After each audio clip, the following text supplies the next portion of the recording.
back again. Back downstairs again now. Sent all my letters, done my invoices, done my timesheets. And it did occur to me, I've sent 3 letters out this morning. Well, they're over there, but I will send them out in the morning.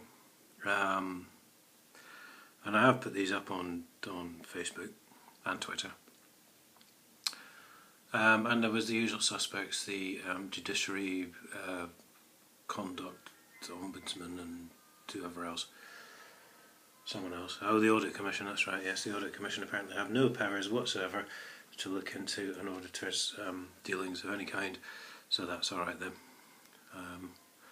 We don't quite know what they're for, obviously, but they're just pretending to be important, so there you go. Anyway, these are minor infractions. Because basically, as I've mentioned before, I've had 3 Freedom of Information requests come back of late. One that basically says the council cannot charge for trading licences because they haven't answered the Freedom of Information request, which in itself is illegal. One about the Police Crime Commissioner who has his special powers to arrest me or whatever, but he doesn't, so he just lied. And one about county highways, who way back in the day I also reported for endangering life and health and safety issues, etc, etc, for not resurfacing the A1096 lay-by, which my mate with a burger van trades in, for 30 years. Yes, 30 years. Because according to them, even though they've now admitted that is their responsibility, it's not part of the main road, and therefore they wouldn't do as much maintenance to it as normal roads.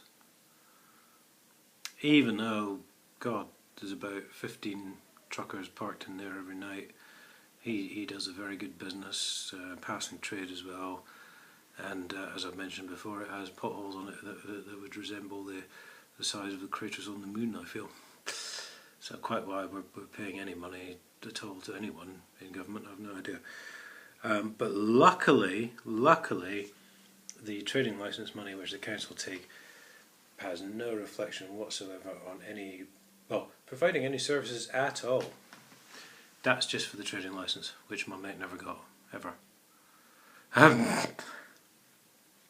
Anyway, this does, because all 3 of these cases, obviously, once the police had dismissed them as obviously not criminal offences, because nothing is a criminal offence until the police, well, until it suits a policeman's career, obviously.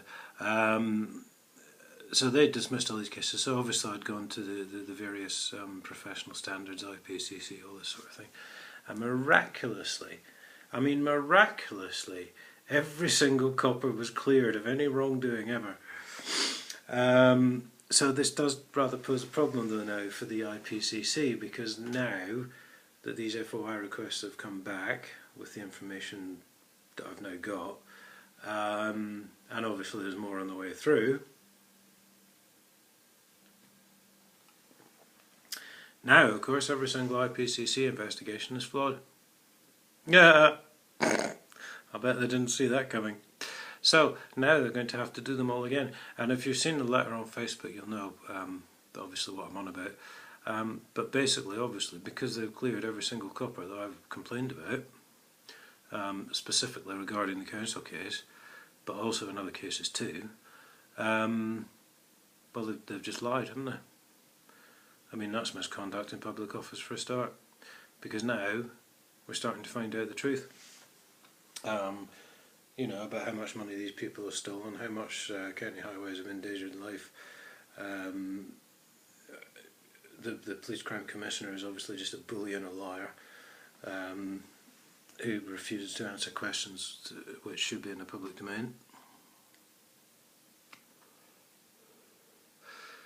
So I've requested that the chairman of or the chair, or the, I don't know, managing director, whatever, I lose track with all their fancy titles, of the IPCC should of course now get back to me and say the reason these policemen were never investigated despite the fact they were blatantly condoning fraud is? Answers on the postcard, please. Anyway, that's I had to get this one out because it's only just occurred to me this afternoon. I happened to pick up some correspondence from the IPCC which I got last week, which I haven't answered yet. So of course, yes, they've blatantly condoned fraud, misconduct. They've perverted the course of justice because they've obviously tampered with evidence to protect a third party. And the list goes on, really. I mean, failure to uphold the law, you know, it is incredible. The more these people go on, the more they're catching themselves out, and the digger the hole, the deeper the hole they're digging for themselves. So it's quite outstanding, yes. So, well done Cambridge Police and Huntingdonshire District Council. You've just indicted the government in a case of fraud.